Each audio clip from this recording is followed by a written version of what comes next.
नमस्कार दोस्तों, मैं हूं Sunil Kumar. SK electrical channel पर आपका स्वागत है।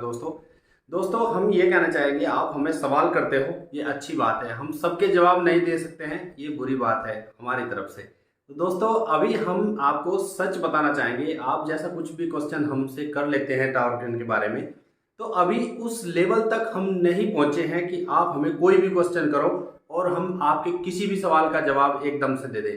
अभी उस लेवल तक हम नहीं पहुंचे हैं। तो प्लीज़ आप इस बात का बुरा ना माने कि आप हमसे कोई सवाल पूछते हो और हम उसका जवाब नहीं दे पाते हैं। लेकिन एक दिन ऐसा आएगा जल्दी ही कि आप कोई सवाल करोगे तो उसका आंसर हम सही और सटीक दिया करेंगे। वो टाइम जल्दी ही आएगा दोस्तों। तो आज हम टावर क्रेन के बारे में बात करेंगे। टावर क्रेन में हमारा जो ट्रॉली वाला मोटर जो जल गया था उसके बारे में बात करेंगे। वो उसका एकदम सटीक कारण क्या था वो भी हम बताएंगे, क्योंकि इस केस में हमारे साथ कुछ ऐसा हुआ, जैसे हमने एक कहावत सुनी है कि एक छोटी सी चींटी हाथी को मार देती है। तो कुछ ऐसा ही हमारे साथ ऐसा हुआ है कि चींटी ने ही हाथी को मारा है। तो आपको पता लगेगा कि कैसे मारा है, ये आपको वीडियो में बिल्कुल एकदम सही तरीके से पता लग जाएगा। तो दोस्तों आपको ये भी पता लगेगा कि कैसे कैसे जुगाड़ बनाकर हम इस काम को आसान कर सकते हैं।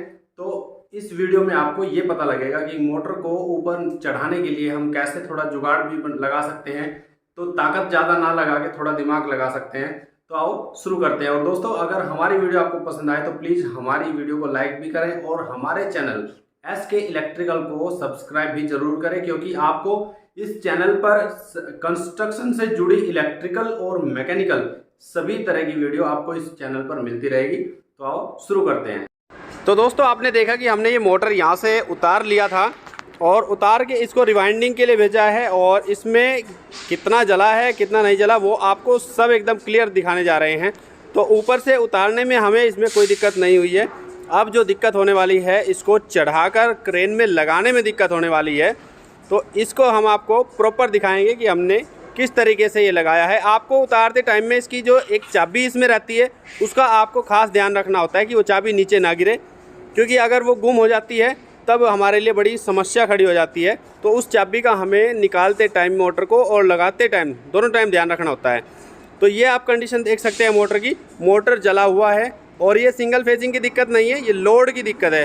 ये लोड में आकर जला है। और यहाँ पर आप देख सकते हैं हमने रिवाइंड करा दिया है, और रिवाइंडिंग कराने के बाद में हमें ये पता लगा है कि इसमें सिंगल फेजिंग की वजह से कोई ऐसी प्रॉब्लम नहीं आई है कि लाइट में से कोई एक फेस गया है। तो अब इसका हमने फिर रिवाइंड कराने के बाद में ब्रेक खोला है और ब्रेक चेक किया है। तो ब्रेक में हमने आपको ये एकदम मेन कमी जो हम आपको दिखाने जा रहे थे कि चींटी ने हाथी को कैसे मारा है, वो यहाँ आपको पता लगेगा। तो जब हमने इसका ब्रेक खोला है यहाँ पे, तो तब हमें इसका असली कमी मिली है जिसके कारण से मोटर जला है। इसमें जो दोस्तों स्प्रिंग होते हैं, इसमें स्प्रिंग लगे रहते हैं टेंशन के लिए। वो प्लेट को धक्का दे के रखते हैं, जो लाइनर को दबा के रखता है और मोटर को जाम करके रखता है। तो रिवाइंड होके आ गया, तो रिवाइंडिंग बिल्कुल नहीं है, बॉडी अर्थ अब नहीं बता रहा है। लेकिन प्रॉपर चेक करने का फिर भी हमारा एक फॉर्मेलिटी समझो या फ़र्ज समझो, ये होता है कि हमें चेक करना ज़रूर चाहिए। तो ये सेम प्रोग्राम रहता है जैसे आपने और मोटर में देखा होगा, मंकी क्रेन के मोटर में देखा होगा, ब्रेक का सिस्टम वही सेम सिस्टम रहता है। इसमें कुछ अलग से कार्रवाई नहीं करनी होती है और ना ही कुछ इसमें ऐसा कुछ टेक्निकल लगा रहता है। ब्रेक है, सिंपल ब्रेक है, आप इसको ज़्यादा हवा ना माने। ये स्प्रिंग है जिसकी वजह से हमें दिक्कत है। इसमें एक न्यू स्प्रिंग आपको दिखाई दे रहा है। तो यहाँ पे जो पुराना स्प्रिंग था वो टूट कर इसमें फंस गया था, जिसकी कारण से ब्रेक खुल नहीं रहा था पूरा, और उसमें मोटर पर लोड पड़ रहा था चलते टाइम में बहुत ज़्यादा। तो इसलिए दिक्कत आई है। तो ये ज़रा सा स्प्रिंग इस मोटर की जान को ले गया और मोटर को जला ले गया। तो इसीलिए हमने कहा है कि इस चींटी ने हाथी को मारा है। तो ऐसे ये स्प्रिंग इसमें चींटी है और हाथी हमारा मोटर है। तो दोस्तों ऐसे अब हमको ब्रेक को प्रॉपर चेक करना पड़ेगा। बार बार लगा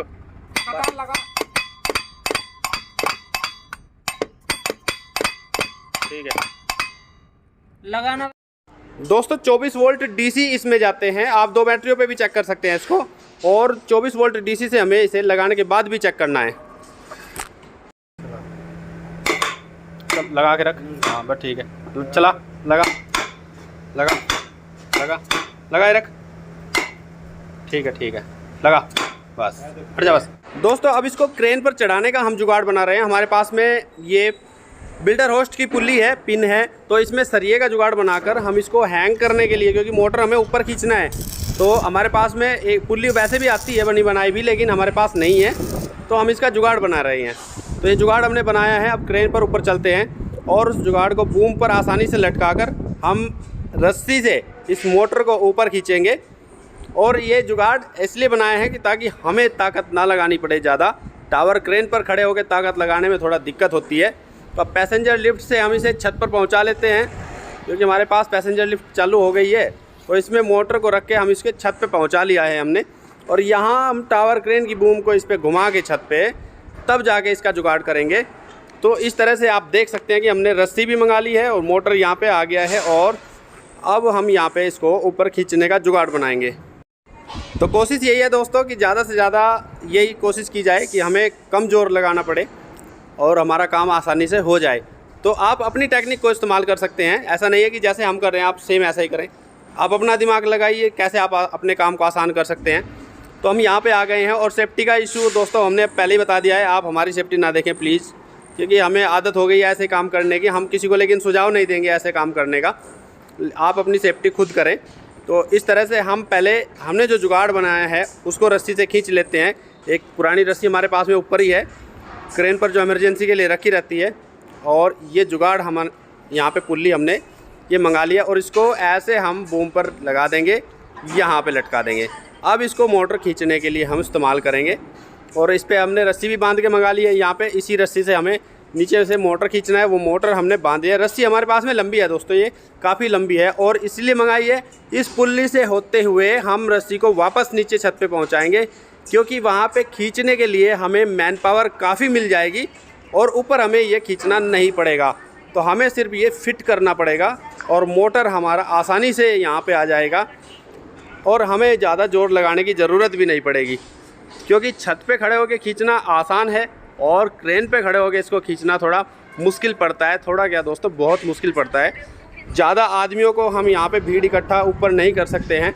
यहाँ पे सिर्फ 2-3 बंदे जो काम करने वाले रहते हैं वही रहते हैं ऊपर। और नीचे आप छत पर देख सकते हैं, यहाँ पे 4, 8, 10, 12 जितने आदमियों की हमें ज़रूरत पड़ेगी उतने वहाँ पे मिल जाएंगे। हमें उसमें वहाँ पे कोई दिक्कत नहीं आएगी। तो ये मोटर आसानी से 1 मिनट में ही ऊपर आ जाएगा और हमें ज़्यादा मेहनत करने की ज़रूरत नहीं पड़ेगी। आपको थोड़ा सा जुगाड़ बनाने में टाइम लगेगा दोस्तों, लेकिन जब बन जाएगा तो फिर काम आसान हो जाएगा। तो इस तरह से वैसे तो यहाँ पे लगाने के लिए, लटकाने के लिए पुल्ली भी आती है, वो बनी बनाई आती है, लेकिन ये हमने बनाया क्योंकि हमारे पास में अवेलेबल नहीं थी। तो कुछ छोटे छोटे जुगाड़ काम आसान कर देते हैं। और ये देखो, ये 1 मिनट में ही हमारा मोटर ऊपर आ गया है छत पे। और अब हमें सिर्फ इसको यहाँ पे बैलेंस करके और सिर्फ यहाँ पे लगाना ही है। और इसको हमने आपको कहा था चाबी इसकी संभाल कर रखें। यहाँ पे सिर्फ इसमें चाबी को इसमें लगा के और हमें ड्रम में इसमें फिट कर देना होता है। 4 बोल्ट इसमें लगते हैं, 21 23 का पाना लगता है, हमने आपको ये भी बताया था। और आपने ये भी देख लिया कि जो जुगाड़ हमने पुल्ली से बनाया उससे हमारा काम इतना आसान हो गया कि हमें सिर्फ मोटर को इसमें फिट करना पड़ा है। खींचने की हमें 1% भी ज़रूरत ऊपर नहीं पड़ी है। और छत पे खड़े होकर बंदों ने ही इसे खींच लिया। यहाँ पे अब इसको ड्रम में लगाकर इसको घुमा देंगे इसकी सही पोजीशन पे और बाद में फिर इसके बोल्ट टाइट कर देंगे। तो अब इसके कनेक्शन, इसमें 2 वाइंडिंग रहती है दोस्तों, एक लो स्पीड रहती है, एक थोड़ी हाई स्पीड रहती है। तो 1 नंबर 2 नंबर जिसे बोल देते हैं, उनके अलग अलग केबल आए हुए रहते हैं। तो उसमें अगर किसी स्पीड का उल्टा कनेक्शन हो जाए वाइंडिंग करते टाइम, तो उसमें हम अलग अलग स्पीड के अलग अलग कनेक्शन को चेंज करके उसकी डायरेक्शन भी चेंज कर सकते हैं। उसमें ऐसी कोई दिक्कत नहीं आती है कि अगर मान लो कभी कभी ऐसा हो जाता है, क्योंकि हमारे साथ ऐसा हुआ है कि 1 नंबर सीधा चल रहा था और 2 नंबर उल्टा चल रहा था। तो 2 नंबर की वाइंडिंग के तार आपस में इंटरचेंज करके उसको सीधा कर लिया जाता है।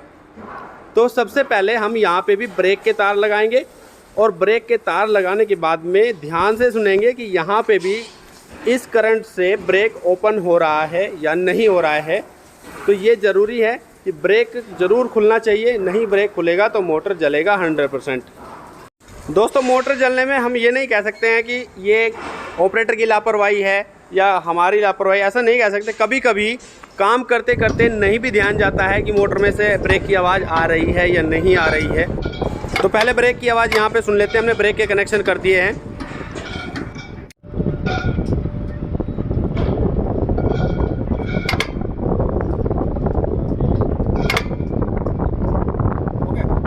तो बिल्कुल इसका ब्रेक डेफिनेटली खुल रहा है, आवाज़ इसकी क्लियर आ रही है। अब कनेक्शन भी कर देते हैं, अब सिर्फ चेकिंग बची है।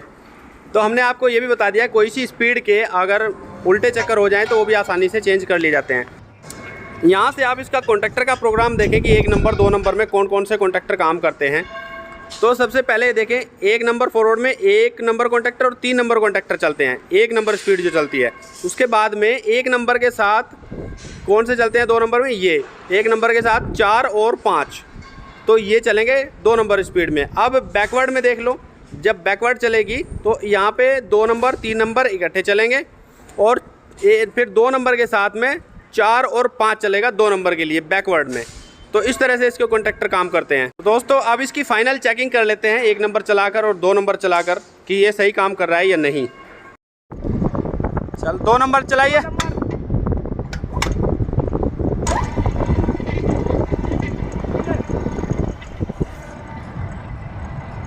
चलो वापस ले, वापस चला, 2 नंबर चलाता रहे। 2 नंबर ही है, 2 ही हैं। तो दोस्तों इस तरह से हमारा ये काम पूरा हुआ। और दोस्तों अगर वीडियो आपको अच्छी लगे तो प्लीज़ हमारी वीडियो को लाइक भी करें और हमारे चैनल SK इलेक्ट्रिकल को सब्सक्राइब जरूर करें, क्योंकि इस पे आपको कंस्ट्रक्शन से जुड़ी जानकारी मिलती रहेगी। और दोस्तों कुछ ना कुछ आपका फ़ायदा ज़रूर होगा, ऐसी बात नहीं है। आज के लिए इतना ही, धन्यवाद।